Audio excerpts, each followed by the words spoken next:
Bato ba finga nga ba lo ba René Abir ezali ki liboma. Mais makambo na Nzambe za makambo bato balaka normal te. S'il vous plaît, mama tika ba révélation bandi oya. Car un journal Lelo, les gens diront réellement René Abir n'était pas un homme. C'est un Dieu au milieu de nous. Ozo globa awa que au bongoli motema, mais pour certaines personnes balobi ezali boma ndezo lobisa René Abir. Donc ils ont une façon ya loba que René Abir abeli mutu. Bana raison ya loba que René Abir abeli liboma. Eloko otunyo namona basela Nzambe beleso balegi na chaîne moko awa batombolisa bango maboko. Ola yo maboko na Nzambe. N'a que kotombola ngo kaka pona émission pour faire qui d'ailleurs qui me fait peur. Qui me fera peur de dire la vérité. Tango zo yamba bandeko mususu tombolisa bango maboko. Donc René Abir, je suis plus que le président de la République. Je suis je suis un serviteur de Dieu. Asuki kana olobali bomate babi René Abir ameki na YouTube simbite yango kesko ko saki moyibi na kati église ya rolukaka ba collecte ba 100 francs ya ba $1 pour aluka à s'enrichir. Lui qui parle des démons, il faut qu'on vérifie bien. Nga René Abir nazali détecteur de démons te na kati ya YouTube.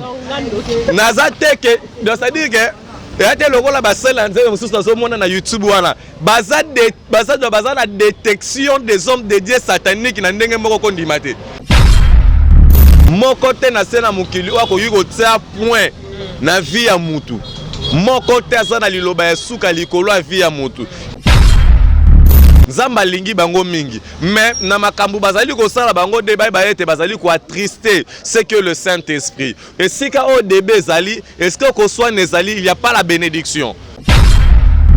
Karim Mokonzi pense quand même na bolam wata moko Yvette Kalombo salé là-haut. Yvette Kalombo pense aussi quand même atana bolam moko ope Karim Mokonzi salé là-haut. Très heureux de vous savoir nombreux devant vos postes téléviseurs, devant vos smartphones, devant vos tablettes en train de suivre votre magazine Tolobela Actualité. Tolobela Actualité sur Rancy News en télévision. Chers abonnés, chers internautes, chers téléspectateurs de Rancy News Télévision, bienvenue dans le magazine Abino. Donc, l'élo vraiment toyé, na mou pepe moussousou parce que na kata plateau na biso toyé mais Abino moto na Nzambe nouvellement converti. Voilà, merci beaucoup Bolandara Rancy News Télévision. Na sepela la bino tombotika wa commentaire na ba oyo finga na ba oyo sepela ça la biso bien. Ya on est penam te ça la keto avancé. Alors, en tout cas, bien avant, Nasengana Mira à la plateau, je vais saluer Madame la patronne, Balobi Mami. Merci beaucoup pour la confiance encore une fois renouvelée. On a messieurs les DG. Merci pour la confiance pour sa biso pe makasi bozo encourager à biso à tout moment pour tout ça musala. Na pe simbote na Daniel Mbongo qui c'est mon conseiller privé à moi. Mutoa bisarana au sala boye ko sala te ya onde sala pena force nanga et puis merci beaucoup na Mira qui est derrière la caméra. En tout cas, sur le même langage nanga. Enfin, la plateau pour ton côté, inviter la biche à mon collègue, le longtemps à commoter mais beau découvrir. Voilà, il est là notre invité du jour, Babi René Abiri, Babi Kombo na mikolo eza évangéliste Fati Béton. Ah, René Abiri, mbote na yo. Mbote na yo maman, mbote pe na batutu baota la biche au monde entier. René Abiri est là, donc mbote personnellement. Na maman na biso pour la Schengen kilo à Londres. Pourquoi pas dire un très grand merci à Willy Mouché, Nico Damboka, Cornelia Doussi, Givenchy, Maman Céline Moujinga tout depuis Paris, DJ Samora Azota Labiso et puis Isaac Parker, à Hôtel Labiso là c'est mon manager. Donc il y a chaîne dans le niveau il y a Paris on a Isaac Parker de Bambo Téné il y a trop Batubaza vraiment tellement belé Hôtel Labiso donc René Abir là. Voilà, merci beaucoup René Abiri. Quand on a outé quoi annoncer René Abiri oh bah eba qui youtubeur à Makasi René Abiri oh sali ba buzz na kata YouTube mais un autre grand étonnement René Abiri lelo a commis frère évangéliste René Abiri est-ce qu'a bongoli penza motema. Bon, c'est la question à demander à Dieu parce que qu'on dit d'abord qu'on sale l'Nzambe ils allaient travail spirituel. Ils ont travail vraiment spirituel. Et la Bible nous dit quelque part, le Saint-Esprit elle-même rend témoignage de ce que nous sommes enfants de Dieu. Et alors, la Bible aussi nous dit quelque part que vous les reconnaîtrez par leurs fruits. Vous reprendre. Donc, dans fruits, bango. Et alors, Reina Biri, je ne suis pas là pour dire aux gens que croyez en moi, croyez en moi, croyez en moi. Botalanga, non, la transformation n'est pas physique. Parce que ce qui est transformation est physique. Même à ta somonindo qui a essiko, on a changé, non. La transformation de devenir chrétien n'est pas une transformation qui est physique, mais c'est une transformation qui est interne. C'est-à-dire que la transformation, c'est tout un combat. Donc, ça doit commencer par ton intérieur. Et de l'intérieur, ça influence sur le physique, qui est ton corps. Oh, voilà, merci beaucoup pour toi qui est venu aussi quand ma question. René Abiri, oui, tout ça qu'on évolue parce que l'émission de continuer. René Abiri lobby, vous les reconnaîtrez par leurs œuvres. Donc, œuvre ya bana nzambe biso nyoto yebi to mona vérité kotika masumu wana za œuvre ya bana nzambe ko sala œuvre de charité ya wana ne penza misala ya bana nzambe. Alors René Abiri na olinga to sa moi geste moko. Peut-être que ça permis pour na nga moto na botaou na tombolisa mosali na nzambe René Abiri loboko juste ka poto continuer. René Abiri so ko sepetisa nga otomboleni nga juste ka loboko po oyebisa nga que non lo ba vérité rien que la vérité. Maman na ngai on ne se moque pas de Dieu. S'il te plaît. Tout ça, nos émissions, il y a sentiment. Donc, ngana musali na nzambe.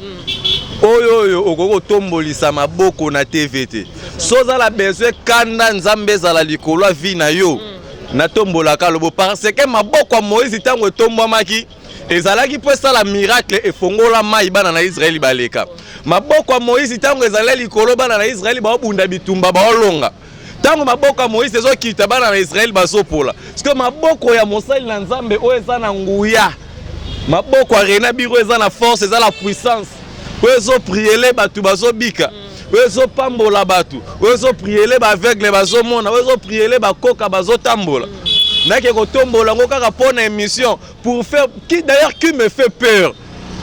Qui me fera peur de dire la vérité. Voilà, merci beaucoup René Abiri. C'est-à-dire que tango zo yamba bandeko mususu tombolisa bango maboko. Donc René Abiri, je suis plus que le président de la République. Je suis maman. Je suis un serviteur de Dieu. Na sala na kati ya gouvernement te. Na sala céleste. Na sala la kati ya ambassade te.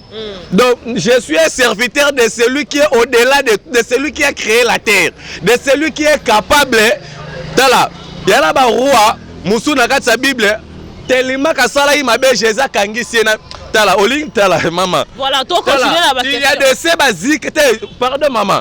Et loko otunyo na mona basela nzambe bele so balegi na chaîne moko wa batombolisa bango maboko. Oh là yo maboko na nzambe Elia tombo maboko nzambe te na maboko moto mosu Elia te na maboko na mosuni mais eza liboko na yo Moïse era tombola ki parce que différence ezani entre ngana Moïse wa tombola maboko mai efongwama na Israël. Moïse aza loin de Dieu ndenge yo kasi yo pokomi loin de Dieu. Ah maman ya wana ka soboyi ko tombola musapi ko tombola maboko parce que eza peut-être permis te na nga moto na botaou na tombola non na yo mais René Abiri tu es ozali mwana na nzambe Jésus t'aime beaucoup na nzoto ya botaou parce que nzinga na nga lisu. Peu importe ma soumounayo, Jésus t'aime beaucoup et il te fait grâce. Merci. Il t'aime beaucoup maman, t'inquiète. Merci beaucoup René Abiri, mais quand même attends tombo lobo côté to loba quand même bosolo René Abiri. Maman nangai.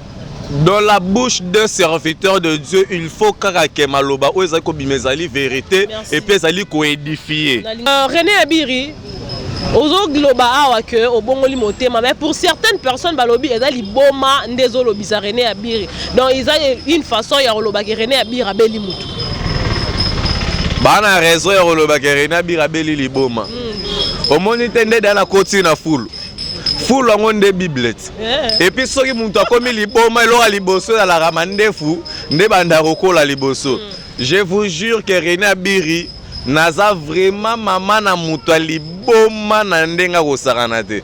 Omotende na komi de otanga so et pourquoi nalingaka mo makambo bonzambe za makambo oyo batu ba comprendre ngo kati. Non. La Bible. Jésus. La Bible nous dit quoi, maman langa? Pour ngazonga kala kati sa Bible. Il y a un monsieur Paul, le persécuteur. Paul oyo ya banda ko boma ko menacer l'église, ko menacer basali na Nzambe. Paul mabe ya niveau au Paul asala. Menzamba kutana na Paul. Via Paul échangea, Paul a mo Bible au totangako. Mutakoma une partie il y a Nouveau Testament. Et puis ça la nani. Et ça dit Paul. Paul oyo azalaki persécuteur. Paul oyo azalaki voyou brigand. Koboma ba chrétien. Kozangisa ba chrétien qui menalo. Paul oyo ayebaka Nzambe te Nzamba transforma ye. Et bongo nga René Abiri. Batu ba finga nga baloba ke René Abiri ezali ki liboma. Mais makambo na Nzambe za makambo bato balaka normal te. S'il vous plaît mama tika ba révélation bandio ya. Makambo na Nzambe za makambo oyo ya bato bazala normal te. So lingo salela Nzambe ozala mutu normal tika na yo. So kondimo koma osalela Nzambe il faut zala mutu liboma. Il faut batu ba comprendre ko kate. Batu ba mona ko ka clarté. Il faut ba mona koso baluka na mabele. Tango yo baluka na mabele wana batu ba seka yo. Mais or koso baluka na mabele na tina oyebelo kozo luka. Mukolo Nzamba ko visiter ero ko telema na mukile ko gange ko kamwe ko lobake non.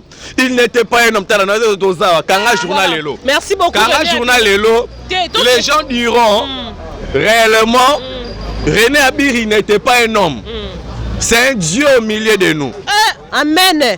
Voilà, donc continuez peut-être la question na biso René Abiri basuki kana lo balibo mate babi René Abiri ameki na YouTube simbite yango qu'est-ce ko saki moyibi na kati église ya rolukaka ba collecte ba 100 francs et ba $1 pour aluka à s'enrichir. Vous savez alakela mama be mutu oyo azali ko sala musala na Nzambe avec négligence. On ne se moque pas de Dieu. On ne se moque pas de Dieu. Et René Abiri, na mutu oyoyo, mona kata mboko na Congo. Omoni batebele ozo mona na YouTube wana, ozo mona lelo ba o mona ta mususu baza quand même baza na moi audimat, c'est-à-dire moi succès na ndenga YouTube wana. Omoni soto bito bando tambola to bando ke na banda kuna bango. O comprendre que nga René Abiri nde nazawa mobimba nanga 500 francs. Donc 500 francs na ngwawa naza nango donc naza ku nango. Mais ba mususu mo naza na voiture mazata nango te. O mona bimi pe makolo voiture o te voiture na garage te. Ezande ke ezande te. Il y a beaucoup de gens qui souffrent. Pour bakoma kata na niveau nga René Abiri na nango. Nga René Abiri na yebani na on a héritier Watanabe. Avoir déjà la connaissance na héritier. Même à lelo. Bonne relation.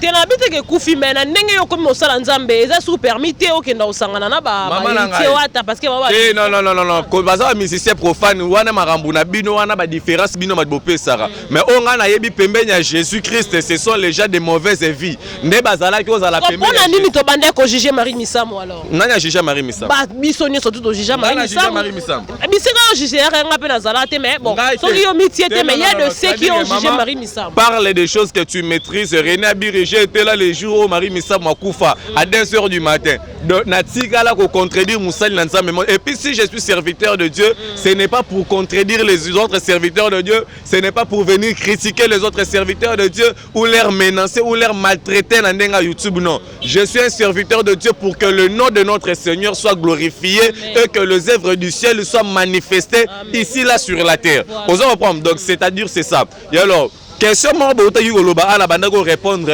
aussi si des filles OK na mwamba rumba. Mais les gens doivent comprendre. René Abiri ala la nzalate. René Abiri bonjour. Oh bonibino. René Abiri ala la nzalate. René Abiri non quel est le nom ndeni. Donc c'est-à-dire que son bengi général de FAO. Otinda. Son bengi kilo à Londres Paola Schengen. Akoedenga. Cornelia Douci Givenchy akoedenga na bengi Kofi Olomide akoedenga nabengi Igwe le roi de la forêt akoedenga nabenga lisusu nani soki na kepa papa na biso frère Matou Samuel na ozanga kolia s'il vous plaît.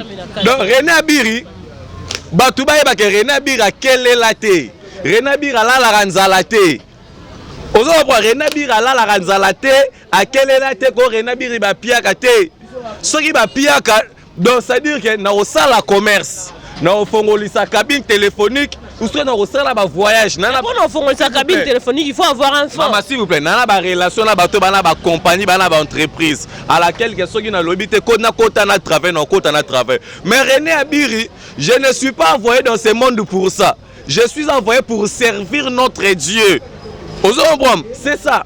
Je suis là pour servir notre Dieu. Na musala nanga no sala wana ya YouTube, je travaille. Na la chaîne YouTube à laquelle je travaille chaque fin du mois et bimaka. Si que souffrance ça c'est-à-dire que ceux qui n'a 500 francs, il faut na YouTube et botala na zui. Et il faut non. Voilà, il y a des gens qui marchent à pied mais qui vivent mieux que les gens bazana ba 4 voitures, 5 voitures, 10 voitures. Okay. Il y a des gens ici à Kinshasa, à Kenda Europe ité. Le roi Gabriel Moke, yoke bangi se poto.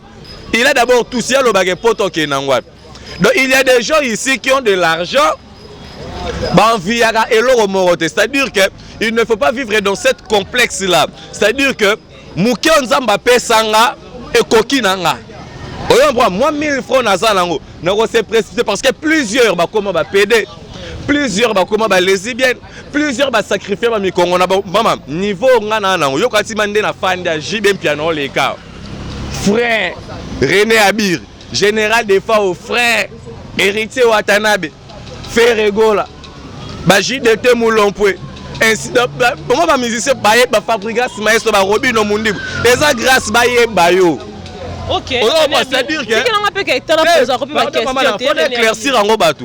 C'est-à-dire que pardon, niveau nga René Abiri na yebaneli, hein? Donc avant que tu n'aies pas la maramba musique, na yeba na nanu na maramba bonzambe. Mutumo basala ba convention, a prier la rabatu ba mona lobo wanzambe. Et lelo batu ba yebinga na degré moko. Na batika ba marambu wana ko yebana ya solo c'est dans le Seigneur. Ko yebana ya solo c'est dans le Seigneur parce que tango yebani na kibonzambe, c'est quelque chose de bien. Voilà René Abiri rebongoli motema mais batu ba yebi René Abiri youtubeur beziste ya makasi mais lelo René Abiri rebongoli motema. Est-ce que au toubeli masumu parce que balobi René Abiri devrait ko ça la repentance na en public parce que c'est quelqu'un au public et baki. Ah, maman. Vie nanga René Abiri eza vie au bombe la batute. Pour te dire qu'il y a solo René Abiri à la star. Donc c'est-à-dire que vie nanga René Abiri eza vie au bombe la batute. Mais même ici mutu accueilli à sali toubela na lieu public. Même si à sali en cachette. Oh, il est important ça que va trouver des vrais fruits de l'esprit à l'intérieur de toi. Vous comprenez? Au tout bel à 10 heures. Ceux qui ont des fruits bilembo ya moli monte katino. À quoi bon? Voilà, merci beaucoup René Abiri. Tout à l'heure, tu venais de dire dans mon okomosal Nzambe, eza malobo bimarizara toujours vérité. Le René Abiri azongi penza na makolo ya tata, ce qui veut dire que kozonga kalisu na mabe musute. Alors pour effacer ba image mususo bat bazaki nango sur René Abiri et sengeli na yonde oloba vérité. Alors le kolo boya na kotombola maboko, mais olobaki quand même na mon okomosal Nzambe sengeli eloba ma vérité. La lingi peut-être o éclaircir batou sur les zones d'ombre. Bato bazaki toujours na makanti wana que René Abiri pas qui parmi René Abiri Passalaki René Abiri vrai ou faux yo olina baninga na bolia makila Karim Mokonzi. Ah maman nangai René Abiri kende rolia makila akende komela makila nanya ngo habitela bino masolo makila et puis li solo makila wana na yo ka bato balobela ngo ka bo internet bino na habité omoni li solo mutu o bato abetaka na musika na mutu o bo fandi na e ezali des choses différents. Vous comprenez? Karine Mokonzi wana bomona Karine Mokonzi nga fandi na ndaku na ye. Comprendre? Natikala komona ni mystique moko nde ala kata olali boye na buto lotsata ndoto mobia ba image ya mabe. Dieu m'est témoin. Vous comprenez? Natikala komona ye na pratique moko te que o ezali ko kende na ba ndenge moko ba spiritualité ex nanga mona bando vivre na uta Belgique aya ozo comprendre Karine Mokonzi mwana musala zalete jour wana Karine Mokonzi alamba fufu tolia ozo comprendre. C'est-à-dire que arrêtez avec ce genre de bêtises, ce sont de n'importe quoi. Wana ezali ba masolo, ezali koya na ba base, na kati YouTube mutako lobele on peut ba luka ba talaye. Karine Mokonzi na ndenge nga na ebeleli. Ba vie privée na ye etamboleli na ye mususu na ndenge na ye. Ba maramne mususu era sala rangonga na zala kite. Pe na yebi pete. Mutu na mutu yebi conduite fait marche na ye. Peut-être yo peka muto ye na question oyo. Oza mama na mutu a solo kala ndenga ko sakana te. Oza pra to yebi te. Po bilongi, po ngape la komi ko banga pe. Oza pra. Okomi obangi sa. Mais mutu na nzamba banga te. Te mutu na nzamba banga te mais sinon mutu. Oza kati na ya leki bato bana mutu. C'est lui qui parle des démons, il faut qu'on vérifie bien. Nga Rena Biri nazali détecteur de démons te na kati YouTube. Nazate que c'est-à-dire que yate lokola ba sel nzembe mususu na somona na YouTube wana baza na détection des hommes de Dieu sataniques na ndenge moko kondimate. Donc yeso atali okaka be non c'est lui aza faux. Un faux serviteur de Dieu. Ko sa na bango to baloba mama. Non maman la ngai. Rena Biri n'est pas un détecteur de démons mais boye ba que Rena Biri akoti na temple na fimbu. Obeta banani ba Denis. Na lobby Rena Biri serviteur de Dieu. Mutali boso yo obeta nani Denis. Maman la ngai. Na yeko sala émission polémique te, na yeko sala émission otanga ba kombo ya batuté. C'est-à-dire que je ne suis pas un serviteur de Dieu pour de buzz. Je suis un serviteur de Dieu pour parler de l'évangile. Et alors, ceux qui ont la question, la buzz et la polémique, c'est-à-dire que prochainement, on comprend que tout ça, la mission de mission. Parce que Rena Biri, on a battu la dignité et puis le respect. Il y a comme étant des frères en Christ. Donc, on a boy, image, ya mabe et la ta marche nangai. Donc, sido est dérangé dans le batouté. Oh, Rena Biri sali appelle. Il y a $1, il y a soutien à l'évangile. Neko. $1. Ozui, donc nganga kutu oyo oyebite. Nganga kutu oyo omonate. Ozata la témoignage ya eloko moko mukete nganga wana sala na vie ya mutu. Mais ozui, opesi nganga wana confiance. Otindeleli nganga $1000. O asalela o mystique ya protection. O nganga salela gauche droite et puis nganga ngo a escroka yo a betio ba biloko mo ba lokuta wana yo potali le monde kezo simba te. Il y a que Dieu qui protège. Tout ça là topé sa confiance et pas inanzambe. Voilà pourquoi je vous appelle. Eza faute na binote. Lelo yo batu baza la crise ya rolinga maram nanzambe pe crise. So omoni muta zo critique bon abi ne soutenez pas moi Rena Biri. Et allez soutenir évangile. Vous allez soutenir ba action évangélique. Parce que nous avons organisé une campagne évangélique, une grande journée évangélique. Le peuple de Dieu va bénéficier de la grâce de Nzambe. Avec les bakomona, koka barotambola,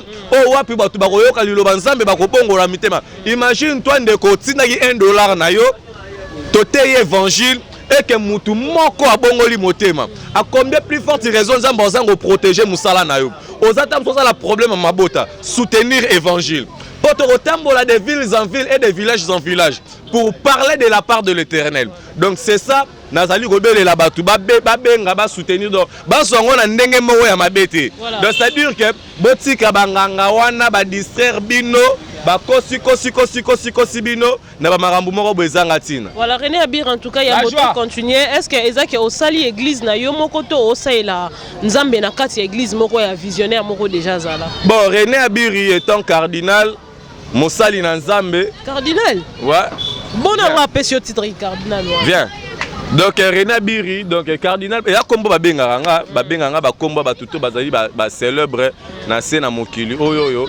Donc voilà, Ezara Kombo, Rena Biri a servir nzambe na église la grâce divine, mais pour l'instant là, naza na cellule mode d'intercession à niveau ya Badiading côté où Rena Biri azali ko fanda na résidence donc nazali wana mikolo toujours servir Nzambe, mais sinon pour na campagne évangélique touré ba kosala yango na ba lieu public, ba lieu o sangisaka batu, donc dans le monde entier. Voilà, René Abiri, en tout cas to continuer la mituna la biso na ute ko tuna concernant makambo Karine Mokonzi ya makilo lobi oyebi yango te otikala ko mona ba mystique mon côté. Voilà, René Abiri ba lobi bozala ba mikala ya Karine Mokonzi apesa bino ba mbongo bo fingela ngo batu. Parce que la question de l'autre, n'a pas la équivoque, n'a pas mis tout à bateau, on y a surtout bazar. Parce que yo le loco Karine Mokonzi, Aza envie, Karine Mokonzi a coufidé. Hein? Karine Mokonzi a tiré le pesa moutou, a mbongote mouta fingerelaï. Karine Mokonzi. Surtout, netinga, personnellement, bon, n'a habité, peut-être na moutou moussous, mais na vie nanga. Na ndenge na monela na ndenge pe tozala zala biso nyonso tu wana Karine mazwa mbongo na bimisa pesa mutu yango finga ya extraordinaire ni yoke ko finga mutu o eleki ye moko Karine o finga mutu yo kansima ndenge ma tozala gana to leki biso tu Karine Mokonzi na loba Karine alobaka ozo comprendre, c'est-à-dire que ezali faux sujet. Karine elle ne l'a jamais fait. Karine soit za ba problème na ye na mutu a réglaka mutu ye moko atindaka mutu te a hôtel maye moko ke a régler na mutu. Bino bato na to wanda finga bona ba compte na bino moko. Sans que mutatinda yo. Maman nangai. Est-ce que on est là pour parler des choses passées? La Bible nous dit ne pensez plus aux événements passés. C'est le passé qui fait l'histoire. C'est le passé qui fait l'histoire, mais le Rwanda est dans la minute où les passants et au salanini. Et quoi ajouter au contraire, il y a plusieurs gens au bazo baye même dans n'engue sal l'émission parce que ba pesa batumbongo te ya important ezara ke note ba yoka liloba nzambe ba bongo la mitema parce que nga esengo na ngezani comment on a un jour Karine Mokonzi aussi non seulement ka koser parce que eli koloba te ke soki mutu a tiki marambu ko sale a tiki via masumu aller a commis malamoko servante de l'Éternel ou serviteur de Dieu, il faut qu'on mara côté il faut non c'est l'appel aux comprendre mutu na mutazali na ton aye, mais sinon c'est que moi je demanderai à tous mes frères au tout ba la biso na vidéo moi je leur demande de produire de bons fruits, de fruits dignes de la répentance. Vous allez certifier que réellement que Jésus est entré dans votre vie et il a transformé votre vie. Donc c'est ça ma prière. Et alors ne crée rien ma soeur, mon frère. Ozala oboma bat. Ozala ochabatu ba poison, ochela batu ba poison. Ozala au poignarda bat. Ozala oboma batu musuna ba moyen ya munduki. Kobangelo kote. Jésus t'aime beaucoup malgré tes péchés. Au-delà de tous tes péchés, ma soeur, mon frère, sache-le qu'il y a un Jésus qui t'aime beaucoup. Il t'aime et il te dit, viens mon fils, viens ma fille. Jésus t'aime beaucoup. Bobenga René Abiri na plus 243 82 030 88 80. Teba na ko solo la, zambalo la, aiba na ko sungayo. Na problème topé na dimension surtout zali nengo bosenga. Voilà René Abiri to kompe na suka to chité na biso to lobeti pena lisolo Karine Mokonzi mingi na yo parce que ozaki penza moko ya ba bras droit na ye. Lelo to moni Karine Mokonzi a commis fiancé pe ba publier publiquement que Karine Mokonzi a s'engagé maintenant. Mais netikara libala yango to engagement Karine Mokonzi et pe si mutu na kati internet to moni ba Yvette Kalombo basali ba live babi Karine Mokonzi a ko bala kate po ateka matrice a ko donc, yo en tant que serviteur de Dieu, comment on a dit comme la dimension. Bon, mon vie à Moutou est sacré. Biso tout abikela mwanza moni moi o ebimara pona Moutou nyonso. Mon côté na sena mukili wako yuko tia point na vie à Moutou. Mon côté ça na liloba ya suka likolo a vie à Moutou. Il y a que Dieu qui a la parole et le pouvoir de changer na vie à Moutou peut commettre point na vie à Moutou. Et alors Karine Mokonzi aza na vie na ye ana destin na ye.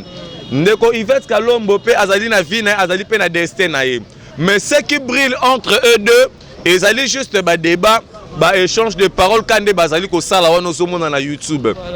Et alors, eux deux ce sont mes sœurs. Et deux bazali ba bien aimés aussi dans le Seigneur. Nzamba lingi bango mingi. Mais na makambu bazali ko sala bango débat ba ete bazali ko attrister c'est que le Saint-Esprit. Et si ka o débé zali, est-ce que ko soit nezali, il y a pas la bénédiction.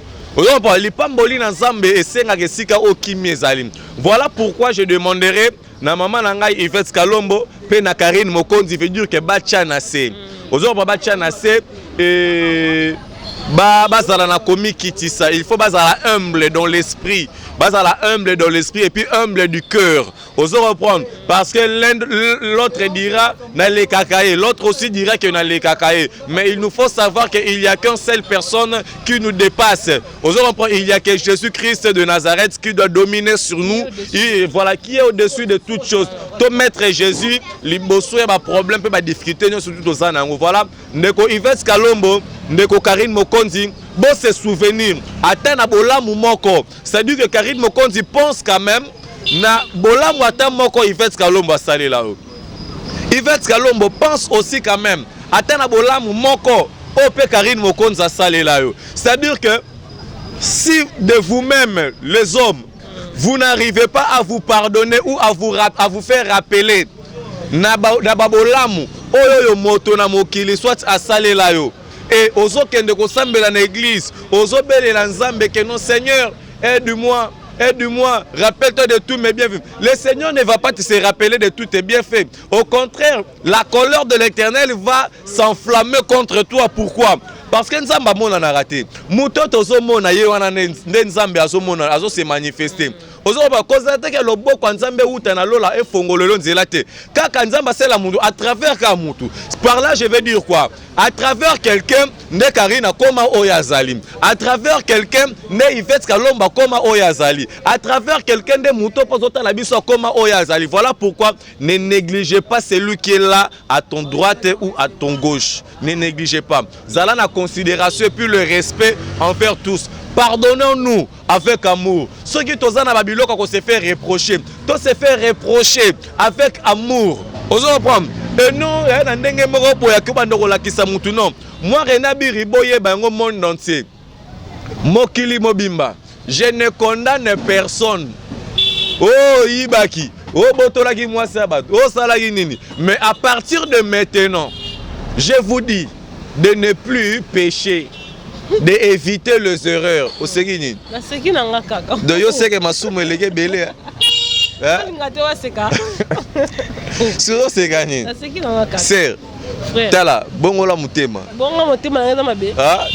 Bongola mutema Luka Nzambe mama. Luka Nzambe mi. Ngai na ebisi René Abirike na ebi Nzambe te. Osambela no ouais. Na sambela na église na biso. Église ni. Et pas pasteur 7e. La communauté de base. Communauté de base.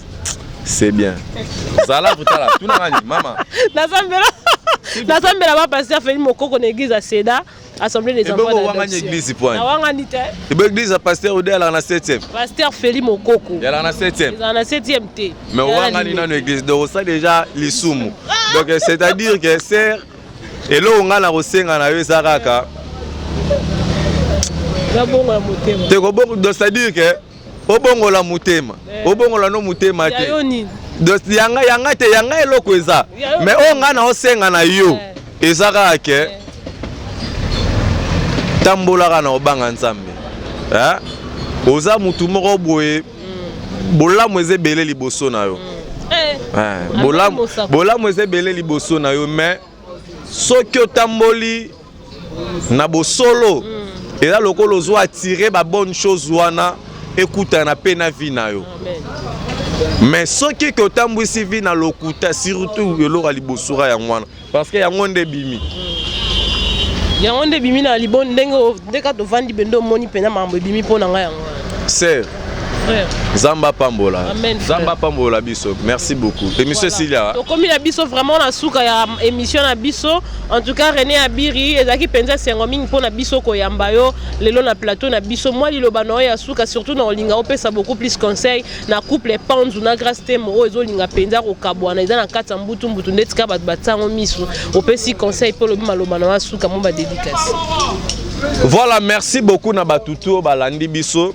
Babisika o munoko betaki libaku munoko lobaki mabe bazwa vraiment place na motema balimbisa ba pardonner vraiment naza mutu naza humain nako kipe ko se comporter bien te nako ko loba peka bien te ko leka batu nyonso tout et il est important et pas na biso tout to lingande musala na nzambe do to linga nzambe et puis to linga musala na.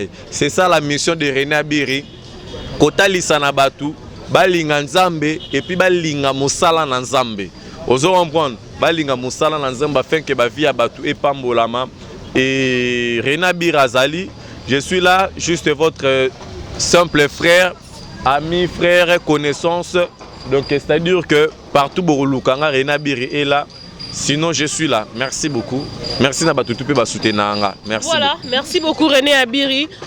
Merci beaucoup aussi à Mira qui était derrière la caméra. Je dis aussi un grand merci à Tony 5D qui l'a assisté et à ma conseillère Priska qui était juste à mes côtés. En tout cas, merci beaucoup Bolanda qui est frère Nabiso René Abiri. Éternellement. Or, il y a un temps pour tout. Nzambe Nathan a décidé vraiment que mettre fin à ma ramener surtout à Bouzo Batam sous Obino Bande Kobeng à Bouzo Batam sous René Bira Salaki à zone lycéenne à ma colonel. En tout cas vraiment il faut que zone Sankembo pe le coup Nzambe wana bino ba oyo bolanda René Abir avec beaucoup d'attention. En tout cas ceux qui vraiment l'ité à écouter pas inayo ko hésiter vraiment te ko zonga na makolo Nzambe et ko zala malam na bino batu boza ko putana kata union surtout bo luka botsa kimia elonga na retenir wana na kata makamne surtout René Abir lobi moto na moto fata mbwa na rubanga nzambe po oyo bana ko tirer ba bonne chose. En tout cas merci encore une fois na la patronne et à messieurs les DG pour la confiance encore une fois renouvelée pour tout conseil à la vie de Msala. Je salue tous les combattants de YouTube ainsi que les antélos de YouTube, toute la famille Bungu, je vous salue et mon papa Brino et Yaba, salutations à toi Beryl Mabia la Magangu Mbote no bisiko zwami. En tout cas déjà heureux anniversaire à toi. To monani na mikolo mikoya.